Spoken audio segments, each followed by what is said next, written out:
محمد انور صاحب نے ایک سوال لکھا، پوچھتے ہیں وضو کے بعد منہ میں جو تری رہ جاتی ہے کیا روزے میں اس کو تھوکنا ضروری ہے؟ بسم اللہ الرحمن الرحیم۔ الجواب بعون الملک الوہاب، اللہم ہدایت الحق والصواب۔ کلی کرنے کے بعد پانی سارا پھینک دیا، معمولی سی تری منہ میں باقی رہ گئی اور وہ حلق سے اتر گئی تو اس سے روزہ نہیں ٹوٹے گا۔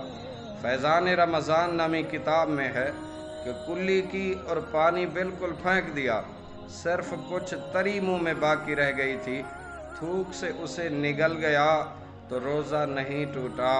فیضان رمضان صفحہ نمبر 136۔ واللہ اعلم عز وجل ورسولہ اعلم، صلی اللہ علیہ وعلی آبائہ واصحابہ وآلہ واولادہ وازواجہ وبارک وسلم۔